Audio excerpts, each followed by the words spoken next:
Welcome to this powerful affirmation session dedicated to the transformative power of patience in teaching. Whether you're an experienced educator or just starting your journey, find a quiet and comfortable space. Take a deep breath and let's explore how patience can be a guiding light in dealing with the diversity of students and their varied learning paces. Inhale the calmness. Exhale any tension. Let's embrace the virtue of patience and delve into its profound impact on our teaching. I embrace patience in teaching. Today, I affirm my ability to remain calm and composed even in the face of diverse student needs and learning paces.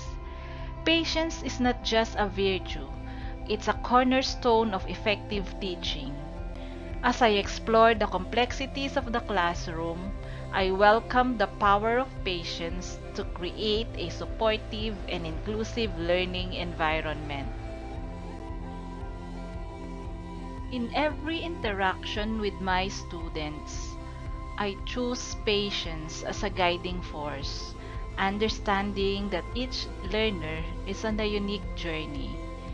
Patience allows me to appreciate and respect the diverse backgrounds, abilities, and learning styles present in my classroom. I tailor my teaching to individual learning paces. Today, I affirm my commitment to recognizing and accommodating the diverse speeds at which my students grasp new concepts.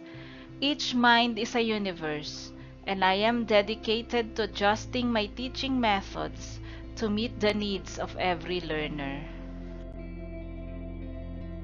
With patience as my ally, I create an environment where students feel empowered to learn at their own pace.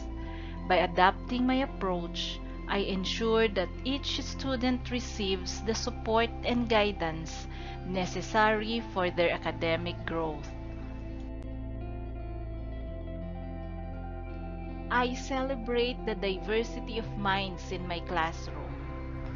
Today, I affirm that differences in learning styles and paces enrich the educational experience for everyone.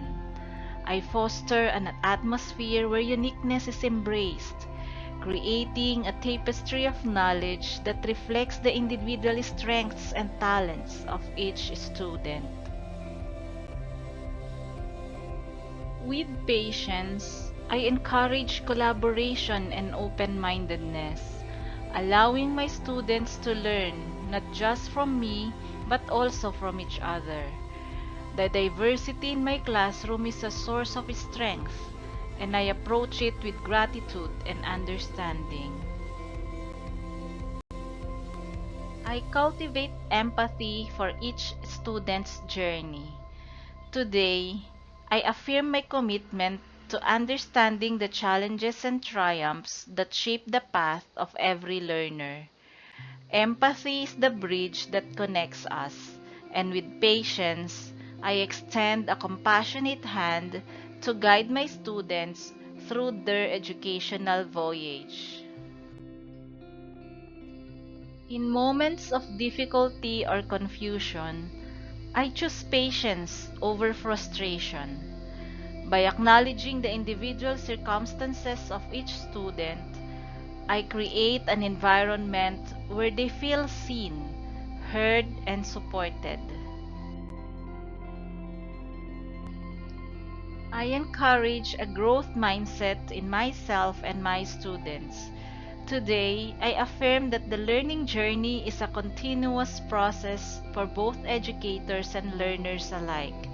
With patience, I embrace challenges as opportunities for growth, demonstrating to my students that perseverance and effort lead to improvement. I foster a classroom culture where mistakes were viewed as stepping stones to success. Through patience, I inspire my students to approach challenges with a positive attitude, understanding that learning is a lifelong adventure. I reflect and learn from each teaching experience. Today, I affirm my commitment to continuous improvement. Patience allows me to reflect on my teaching methods, learning from both successes and setbacks. I approach self-reflection with a patient and open heart, recognizing that growth is a gradual and ongoing process. By embracing a mindset of constant learning, I evolve as an educator, refining my approaches to better meet the diverse needs of my students. I nurture patience within myself. Today, I affirm that being patient with others begins with being patient with myself. Teaching is a demanding profession, and I acknowledge that I am allowed moments of imperfection. Through self-compassion and patience, I replenish my own well-being, ensuring that I can continue to be a source of support for my students. In moments of stress or overwhelm, I choose patience as a form of self-care. By nurturing my own well-being, I am better equipped to foster a positive and patient learning environment for my students. As we conclude this affirmation session, carry the intention of patience with you. Your commitment to patience is a gift to both yourself and your students. Thank you for dedicating this time to cultivate a patient and nurturing teaching environment.